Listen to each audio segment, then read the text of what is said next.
Hi, this is Michael Carlin, president of Henry+Horne Wealth Management with your Manage the Fund podcast. We got a question that was posed to us from one of our younger viewers.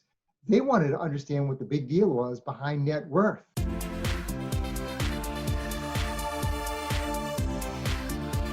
Great question. Let's go ahead and dive in. I'm going to start with a few reasons about why net worth is important while unfolding in the definition of what net worth is. When you're looking at net worth, which is essentially the sum of all the assets and things that you own, and we'll get more into what that is in a second, versus all the debts that you currently owe outstanding, if you add those two numbers together, if it's a positive number, you have a positive net worth. If it's a negative number and you owe more than you have a negative net worth. There's really no better way to more accurately measure your wealth. The first and most important reason why you need to know what your net worth is. Two, it's also critical in terms of helping you track your progress over time. If you understand what your net worth is today, let's set objectives for how we want your net worth to grow over time. Because again, that's another important reason, because what folds into that is so many people just focus on assets. And they say, well, I want my assets to do this. But if your assets are doing this and your liabilities are doing the same, your net worth really may not be growing if that's what's happening in your situation. So let's pay attention to the bottom line number so we can understand where your finances are going long term.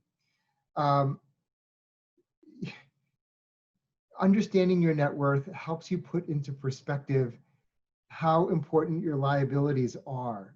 We're going to cover a little bit more about what the liabilities look like. But understand when you're looking at the money that you owe, it's critical because it helps us figure out a path with how are we going to pay those monies off and how are we going to prioritize your cash flow.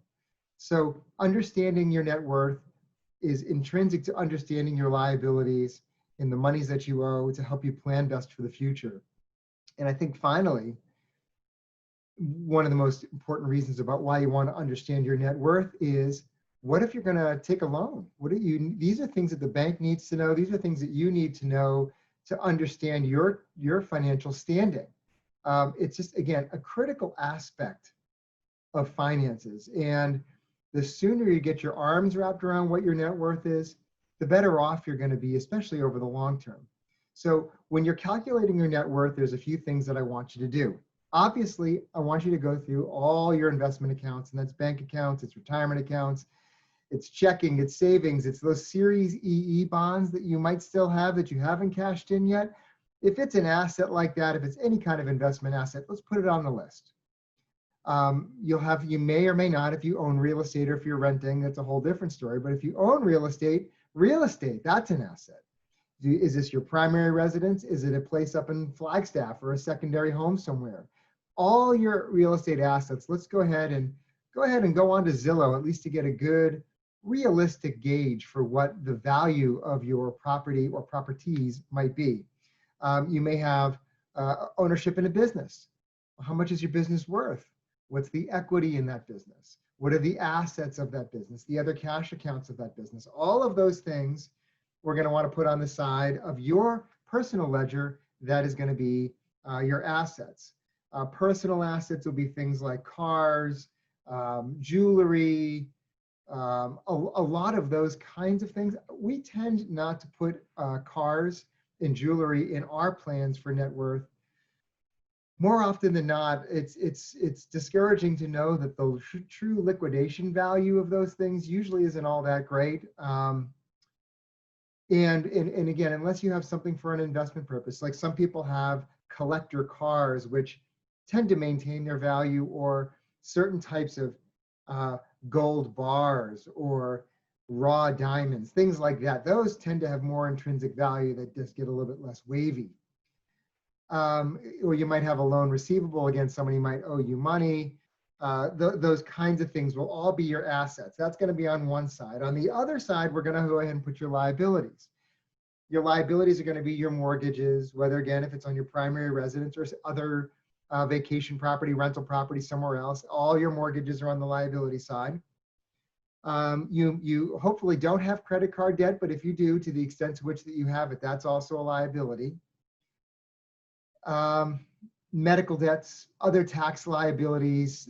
You could have gotten a special deal to buy that sofa with 0% down, no payments until 2025. That's a liability. Anything where you owe people money, either personally, business-wise, on any kind of thing that you may have purchased, that's going to go on the other side of the column. You're going to then sum both of those two numbers, your assets and liabilities, and what's the difference? Hopefully it's a nice big positive number. And then we're going to go ahead and track that into the future. So when you're looking at your net worth statement, I want you to be thinking about how to improve it. The most obvious ways to improve it are, one, paying down debts. So maybe for you, the best way to do that is to expedite paying down your mortgage. That might be something to consider. It certainly would be knocking that credit card debt out, or if you have debt on certain pieces of furniture, those might be pieces that you might start with. But again, everyone's situation is unique and different. What's most critical and most important is that I need you to understand your net worth. I need you to understand what it is today so that you can plan for how you're going to grow those assets, how you're going to use those liabilities to grow your assets best. And if you have questions, concerns, how-tos to figure out how best to customize the plan for you, well, that's what we're here to do. Go ahead and fire more questions up at us. We're always ready to answer them at any time. That's it for today on your lesson on net worth. Take care. Have a great day.